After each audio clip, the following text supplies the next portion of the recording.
기대해.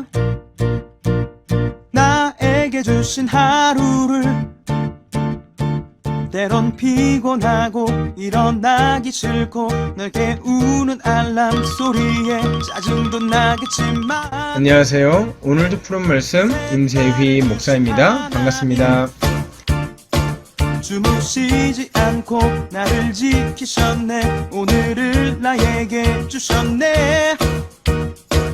새 말씀 안에 주가 주신 사랑과 은혜와 능. 하나님께서 오늘 우리에게 주시는 말씀 이사야 45장 19절부터 21절까지 말씀입니다. 나는 감추어진 곳과 캄캄한 땅에서 말하지 아니하였으며 야곱 자손에게 너희가 나를 혼돈 중에서 찾으라고 이르지 아니하였노라. 나 여호와는 의를 말하고 정직한 것을 알리느니라. 열방 중에서 피난한 자들아 너희는 모여 오라. 함께 가까이 나아오라. 나무 우상을 가지고 다니며 구원하지 못하는 신에게 기도하는 자들은 무지한 자들이라.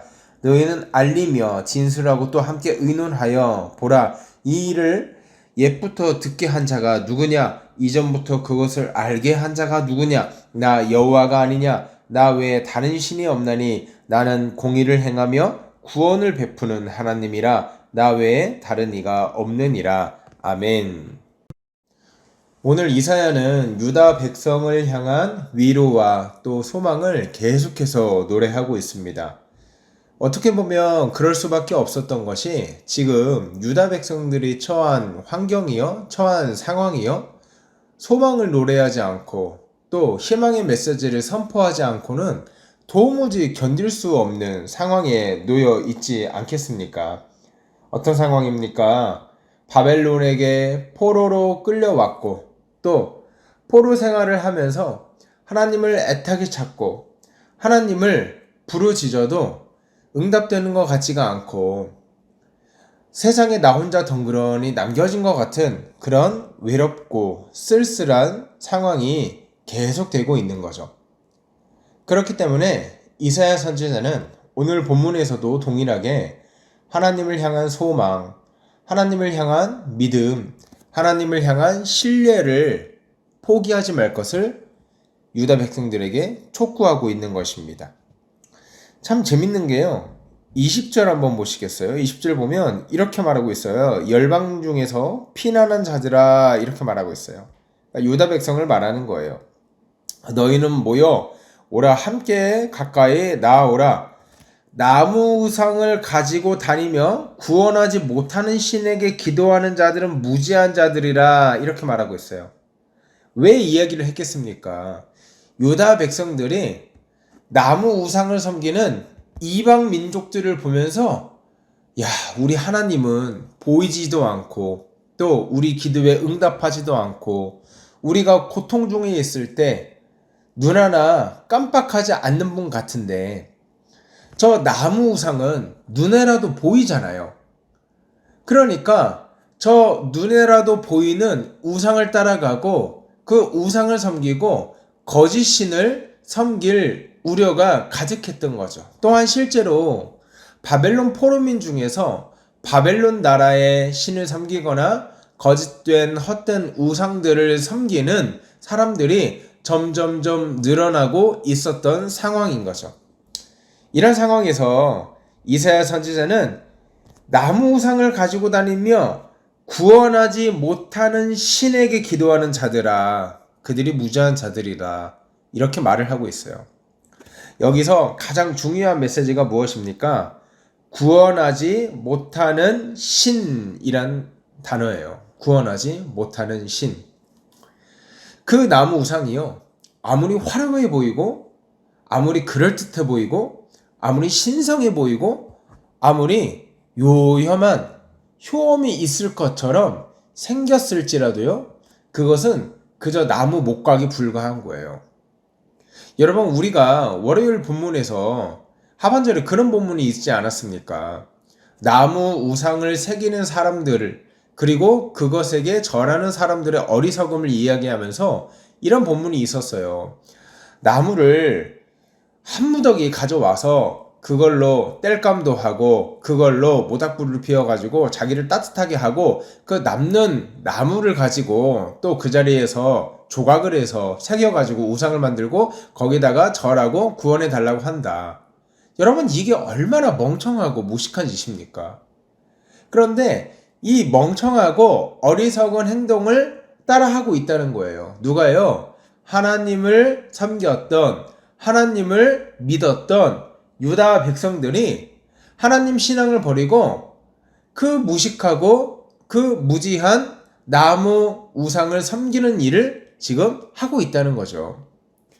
여러분, 우리가 이 본문을 통해서 무엇을 살펴볼 수 있습니까? 사람이 궁지에 몰리고, 사람이 심각한 상황에 처하고, 사람이 너무 큰 위기에 처하게 되면 믿음을 버리는 것은 예산 문제고, 너무나 어리석은 행동과 너무나 어리석은 결론에 다다를 수 있다. 오늘 성경은 우리에게 이것을 경고하고 있어요.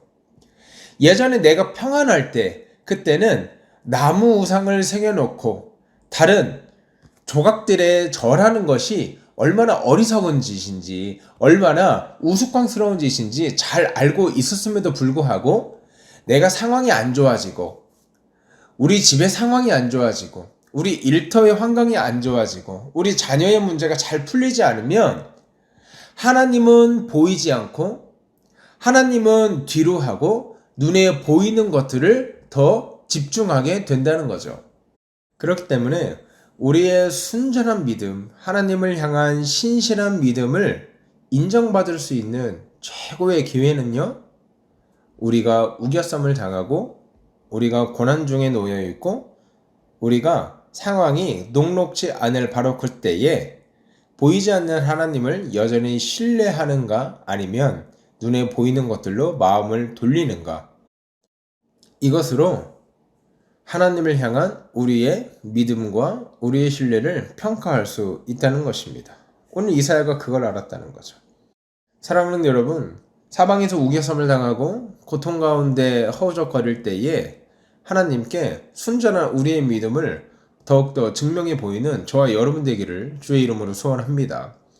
기분이 좋고 상황이 잘 풀리고 일이 너무나 척척 잘 맞아 떨어질 때 하나님이 없어도 너무나 행복할 바로 그때, 난 믿음 있는 사람이야, 나는 하나님을 잘 신뢰하는 사람이야, 이렇게 생각하는 것이 아니라 사람도 떠나가고 내 계획이 다 실패하고 내 생각이 다 어그러지고 하나님마저 나를 외면하시는 것 같은 바로 그때에 오로지 하나님을 신뢰하는 믿음을 잃지 않고 그 믿음 붙들고 살아가는 우리 푸른 사랑의 교회 성도들 다 되길 원해요.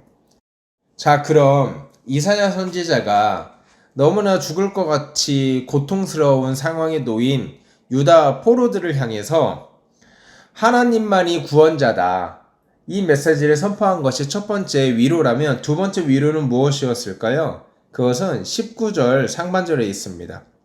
나는 감추어진 곳과 캄캄한 땅에서 말하지 아니하였다, 이렇게 말하고 있어요. 흔히 우리가 너무 힘들고 또 하나님을 찾아도 응답이 없는 것 같으면 하나님이 보이지 않는다, 하나님이 없다, 하나님 내가 힘든데 어디에 가 계시느냐, 이렇게 원망하고 따지곤 합니다. 그런데 오늘 본문에서 너무나 분명하게 우리에게 선포하고 있는 거죠. 나는 감추어진 것과 캄캄한 땅에서 말하지 아니하였다, 이렇게 말하고 있습니다. 지금 유다 백성들이 생각하는 하나님은요, 감추어 있는 하나님이에요. 몰래 숨어 있는 하나님이에요. 왜냐면은 유다 백성들의 마음이 크고 놀랍고 화려한 바벨론의 문화에 취해서 그 안에서 하나님을 찾으려고 하니까 하나님이 보이지가 않는 거예요. 하나님을 찾을 수가 없는 거예요. 우리가 어떤 문제가 찾아왔을 때요, 그 문제에 압도되어서 그 문제에 집중하기 시작하면요, 하나님의 일하심과 하나님의 말씀이 보이지가 않습니다. 오늘 유다 백성들이 그 상황에 놓여 있는 거예요. 하나님은 투명하고 정확하게 처음부터 끝까지 선포하시는데도 불구하고 이들은 바벨론의 문화에 눌려서 또 바벨론의 생활에 익숙해져서 또 바벨론 포로라는 그 좌절과 절망 가운데 쩌들어 있었기 때문에 하나님의 일하심과 하나님의 선포하심과 하나님의 말씀하심이 보이지가 않았던 거예요. 들리지가 않았던 거죠. 더 정확히 말하면 그것들에 감추어져서 하나님이 일하지 않는다고 생각했다는 것입니다. 그렇기 때문에 여러분, 우리 삶 가운데 어떤 고난이 찾아오고 고통이 찾아올 때요, 그 고통과 고난의 크기에 우리가 주목하고 그것을 불평하는 인생이 아니라 우리가 그런 중에라도 하나님께서 내 인생에 무엇라고 말씀하시는가를 항상 주목하는 우리 푸른사랑의 교회 성도들 다 되기를 주의 이름으로 소원합니다. 고통 가운데 절망 가운데 놓여있을 때요, 그 절망이 나에게 뭐라고 말하는가, 그 절망이 얼마나 큰가를 주목하는 것이 아니라 하나님의 말씀을 주목해야 돼요. 제가 자전거 사고 때문에 뇌가 크게 다쳐가지고 중환자실에 누워있고 또 일반 병실에 누워있을 때 자꾸 부정적인 생각이 들고 절망적인 생각이 드는 거예요. 뇌가 손상됐으니까 장애를 안고 살아갈 수밖에 없고 후유증이 남을 수밖에 없고, 그렇게 되면 앞으로 대학생활도 못하고 또 결혼도 못하고 취업도 못하고 이런 5만 가지 불안한 생각들이 저를 엄습해 왔었어요. 그런데 또 다른 한편으로 제가 중환자실에서 항상 극동방송 라디오를 듣고 있었는데 거기에서는요, 희망찬 메시지가 나왔어요. 우리 주님은 할 수 있습니다. 우리 주님은 오늘도 일으키십니다. 우리 주님은 오늘도 역사하십니다. 여러분, 어떤 메시지에 주목하는가에 따라서 인생이 바뀌게 되는데요, 부정적인 메시지에 주목하고 좌절했으면 제가 오늘날 이렇게 건강한 몸으로 여러분에게 말씀 전하지 못했을 것 같아요.